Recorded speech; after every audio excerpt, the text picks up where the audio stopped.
속보, 유인촌 결국 해냈다. 600억 원대 징계 착수.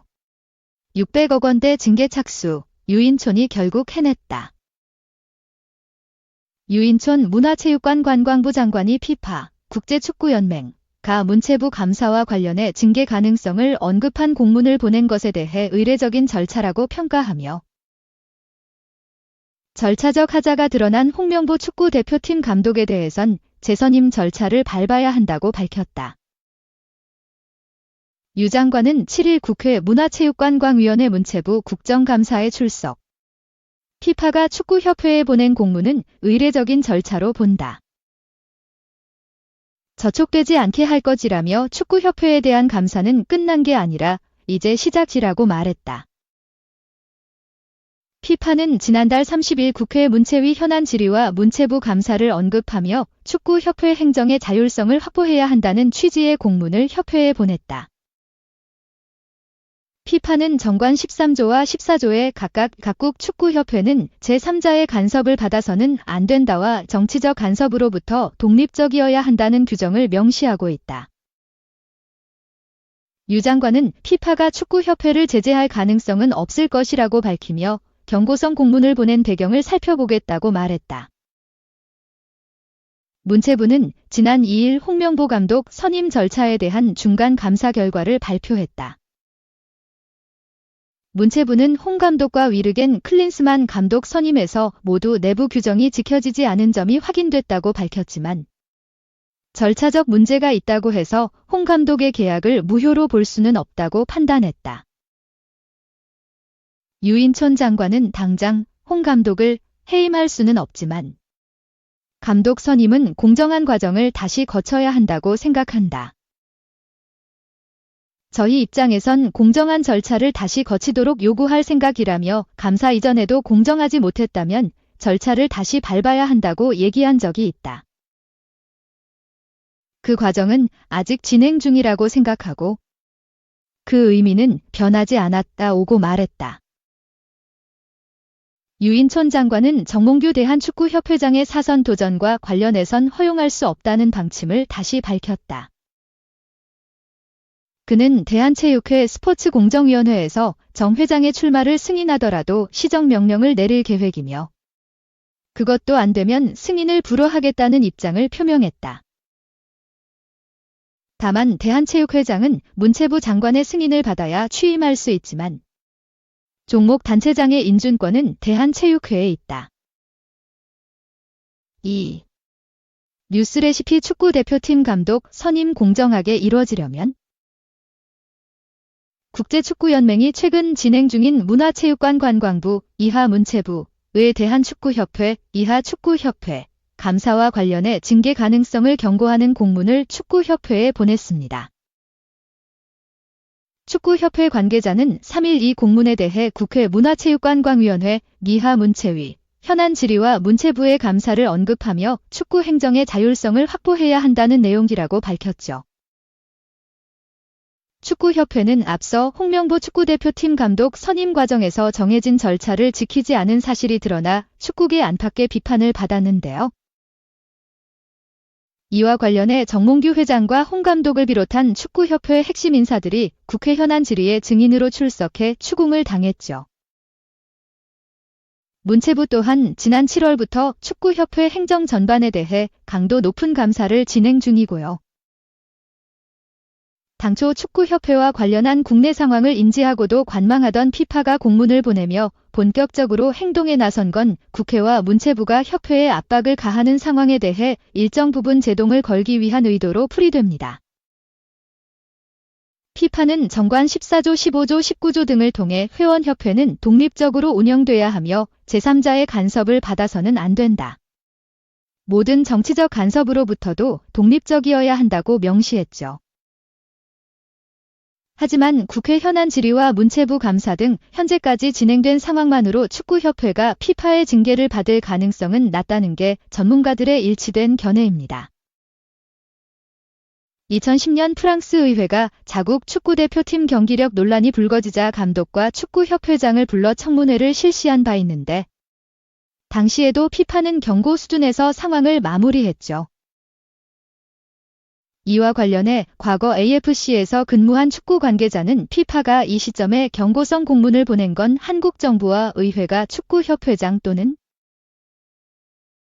축구대표팀 감독 해임을 추진하는 등 보다 구체적인 압력을 가하는 행위에 대해 불허한다는 가이드라인을 제시한 것이라고 설명했어요. 변수는 감사 결과 추가적인 규정 위반 사항이 드러날 경우죠. 문체부는 축구대표팀 감독 선임뿐만 아니라 오른쪽을 가리키는 까만 삼각형 비리 축구인 기습 사면 및 철회,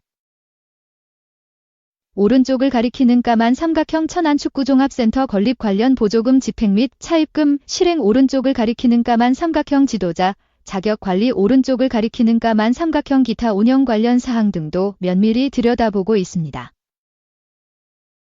이와 관련해 명백한 법 위반 사례가 발견될 경우 관계자의 처벌이 불가피한데 이 부분을 피파가 어떻게 해석하느냐가 관건이 될 전망이죠.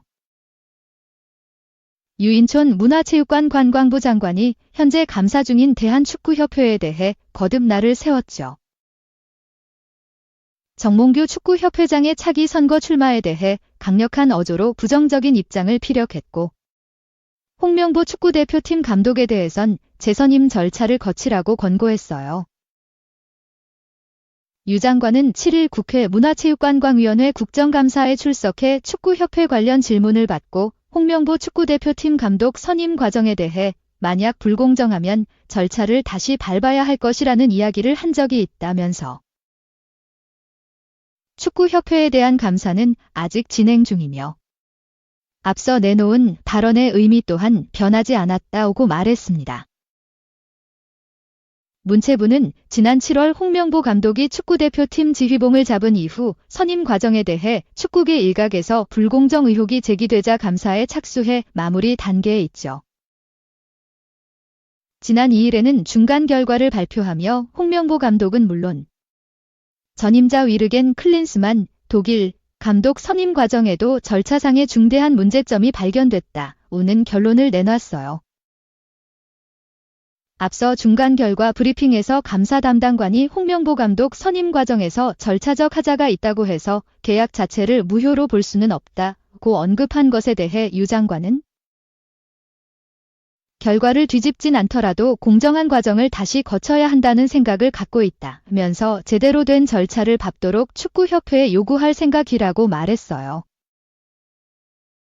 유 장관은 최근 사선 도전 여부를 놓고 고심 중인 정몽규 회장에 대해 절대 불가 집장을 고소했는데요. 그는 앞서 다른 기회에 대한체육회 스포츠공정위원회가 정 회장의 출마를 허가하더라도 이에 대해 시정명령을 내릴 것이며 만약에 그것도 안 된다면 최종적으로 승인 불가까지도 고려하고 있다는 취지의 이야기를 한 바 있다고 언급했죠. 이와 관련해 문체부가 축구협회장을 강제로 바꾸라고 할 수는 없다. 축구협회가 자율적으로 정리해야 한다는 건 분명하다고 말한 그는 하지만 우리가 할 수 있는 조치에 대해서는 끊임없이 할 생각이라고 강조했습니다. 3. 국대 주민규 딜레마 빠진 울산.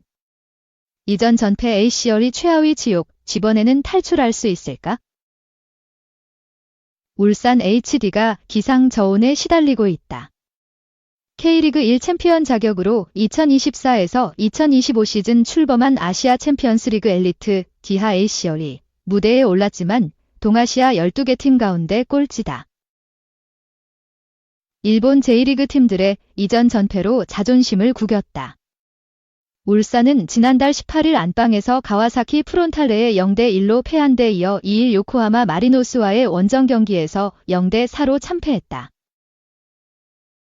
실점도 실점이지만 두 경기 무득점은 치욕이다. 기다림은 짧다. 다시 제1리그가 맞닥뜨린다. 울산은 23일 오후 7시 안방인 문수축구 경기장을 떠나 그라운드 컨디션이 좋은 울산종합운동장에서 빗셀 고베와 ACL이 리그 스테이지 3차전을 치른다. 김판곤 울산 감독은 일전을 하루 앞둔 22일 반전을 약속했다. 그는 시작이 좋지 않았고 승점을 따지 못했다. 세 번째 경기다. 고베는 우리 그룹에서 분석해본 결과 가장 강한 팀인 것 같다. 우리는 K리그 1에서 우승 경쟁을 하고 있고 코리아컵 결승도 있다. ACL에 전력을 다하지 못했지만 내일은 할 수 있는 전력을 잘 운영해서 홈이기 때문에 최대한 팬들에게 결과를 드리겠다고 밝혔다. 결과를 위해선 결국 골이 터져야 한다. 울산은 국가대표 주민규 딜레마에 빠졌다. 주민규의 부활이 급선무다. 주민규가 울산 유니폼을 입고 마지막으로 골맛을 본 것은 7월 13일 FC 서울전 1대 0승이었다. 골 소식이 사라진 지 3개월이 흘렀다. K리그 1에선 8호 골에서 멈춰 있다. 2021년과 2023년 거머쥔 K리그 1 득점왕의 명성은 올 시즌에는 없다. 주민규는 국가대표팀에서는 지난달 오만전 3대 1승 골을 신고했지만 이번 달에는 침묵했다. 반면 포지션 경쟁 상대인 오현규, 행크는 2경기 연속골. 오세훈, 마치다은 A매치 데뷔골을 장렬시켰다. 부진의 시간이 길어지면 어렵게 따낸 태극마크와도 다시 멀어질 수 있다. 주민규도 답답하긴 마찬가지다. 그는 A매치 브레이크 전인 6일 솔직히 아쉽고 미안하고 그렇다. 훈련 때의 준비와 이미지 트레이닝 그리고 마음대로 되지 않는 상황들이 아쉽다고 토로했다. 그러나 기회가 없는 건 아니다. 마지막 순간 집중력이 흐트러지며 좀처럼 탈출구를 찾지 못하고 있다.